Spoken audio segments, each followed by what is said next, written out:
for this kind of war. It was easy for President Bush to declare war because they went to Iraq and they went to Afghanistan.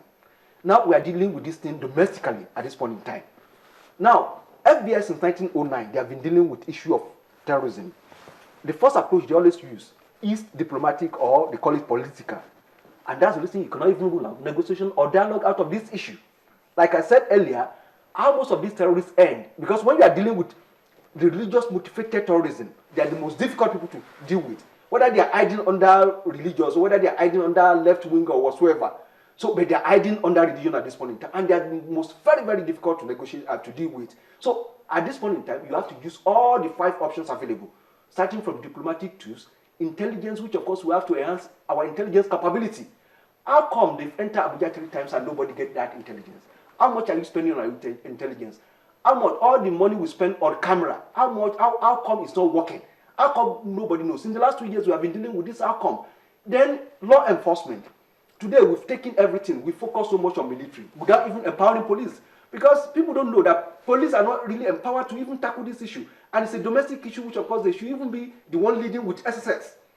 Now, we've shifted all attention to military approach. We have to contain them. It's going to be very difficult to work that way. Then, economic sanction, which of course we talk about. Up to today, we have not been able to discover how this are being funded. And Mr. Thompson analyzed one thing now, which of course a lot of people don't know. Even government, most of them in this, they don't even understand the kind of analysis he's talking about. ISIS in Iraq is the most weightiest terrorist organization on the planet now, taking over from Al-Qaeda. And with the GTI report, Boko Haram is trailing Al-Shabaab. It tells you that after Al-Shabaab, Boko Haram is the weightiest in Africa now. Where are they getting their funding from? Up to today, nobody has been able to come out with that statistic. Now, propaganda, that's what the terrorists normally use. And government also, what the government was supposed to be doing is that, okay, this is what we've done. We have been able to identify this, publish the name of that person, profile their command. That's the reason you see counter-terrorism report from America. They profile every one of them, that we know you, and we know where you are, we know your strength. Anytime they kill this one, they say we've killed one of their commanders. All what we hear our paper today is that we kill one of their commanders. What's the name of that commander? No name. No name, no all this thing. So when they are using their propaganda, government must be able to come out with another tool also to be able to counter all this, to be able to carry the public along. Today, people are losing confidence in government because when they say they kill Shakau, they say yesterday you said they killed him and he has come out. So I sympathize with the president. So he came back to life. He resurrected. So the way forward now is for everybody to come together. The president must show leadership at this point in time. PDP must show leadership. Enough of when it happened, they say, hey, somebody who's behind it. This one is behind it. Because Boko Haram has succeeded in dividing us. We must look to what we are fighting and focus. And until when president show that leadership and mobilize the entire country, Winston Churchill, because it's only when there's problem, that's when you have leader. You are not a leader when there's no challenge for you to conquer. We are talking about Winston Churchill today because they drafted him to come and win the war for them. So, and the first thing he did was, because in every war, in military discipline, you must mobilize public opinion. You must mobilize the populace behind you for you to be able to win. If today, if the president has been able to succeed to get the sympathy of everybody, even if they bomb Abuja 3 times, they will know that the president is trying. It's only that something is wrong. So, but by the PDP coming in and say, okay, is there this thing, APC will come and say the president is clueless. No, at this point in time. You see, these people, they don't know APC, they don't know PDP. General Shua was first person to tell president not to bring military to Meduguri. But today, where's General Shua today? Most of these people who killed, all of them, they've become victims. Look at the Emir that was killed the other time.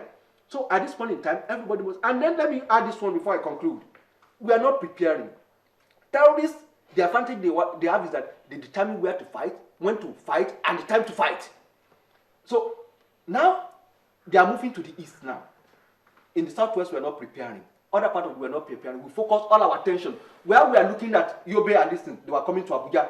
They will not tell us the time they are going to come over here. It is important for us now to have intelligence fusion center. And one of the things, which of course the confab has done, is to have approved state police. It's important for us to have where we share intelligence, where we mobilize people, because sustainability in terms of our response is very important. Individual and community role is very, very important also. So government must do this one first to mobilize the support of the people around him and also reposition our security organization, and that's the way forward, and that's the only way we can conquer. Reposition our security organizations. So that seems to be a tall order. But I was going to ask Bala then. Darren mentioned something along the lines of one of the most critical element is the president taking leadership, owning it, and running with it, because in a time like this, it is the leader that decides and that makes sure that you win the war. Correct. What qualities would you expect the president to show that gives the people the confidence that our leader is in charge of this and he is taking hold of it by the scruff of the neck and would get us the results that we need? Well, in difficult moments like this, whether you talk about economic downturn, or security situations like this, focused leaders look at two things: delivering good governance, right? And making use of internal resources. Domesticate your internal resources. And then you ask yourself a direct question: is my country at risk? Yes or no? If you ask me personally, I will say Nigeria is at risk. What is a risk? A risk is the chances of threat, in this case insurgents or terrorists, taking advantage of your vulnerabilities, which could be weaker forces, lack of economic strength and whatever, to cause you harm. And when they cause you harm, they leave their legacies. Legacies will be motherless children, fatherless children, bad economies, and the rest. But it is also your duty as a country and a leader to make sure you come up with what we call the necessary therapies. And different constituencies will come up with different recommendations. If you ask me, for instance, I will say the first thing you need to do is to psychoanalyze.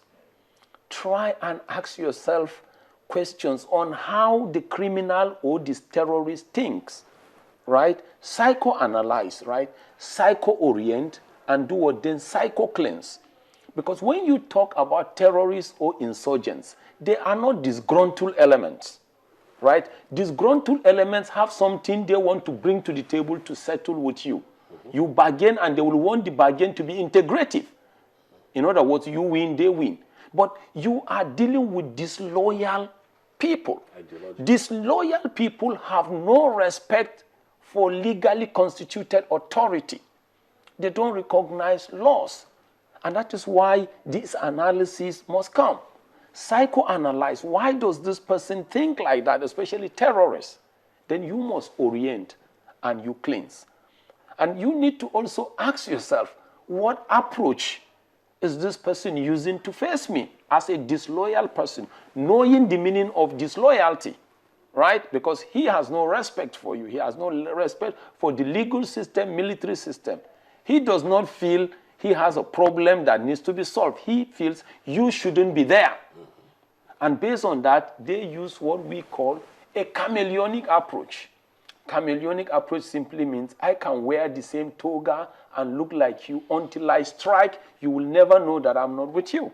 So in right? terms of they are metamorphic now, in the sense that you hold them this way, they change to something else. Yeah, but let me try and shift to the president of Nigeria and the presidency. In terms of leadership, what specifics should we be looking for that would help us define the fact that our president and the presidency is focused and is going to get us there? Because what kills a lot of people in their hearts, not physically, in their heart, is the fact that they feel this presidency, this president, is not delivering the result. But we're not expecting a quick result.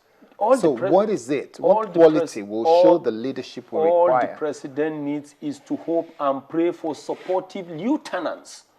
Because even if a leader is visionary, if you don't have supportive lieutenants to give you the platform on which to succeed, you are not going to succeed.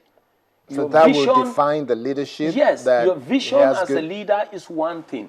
Who are your subordinates? Who are your lieutenants? And it is the support of the lieutenants that will make you lead a team. Because we are now talking about national interest. Okay, sorry, I was going to say that so that we can move quickly. I'm looking at the time and I'm realizing that we've got very little time left. Let's move into the realm of some of the things that people are saying on Twitter. There is a gentleman, Dele Momo, who is on Twitter. I was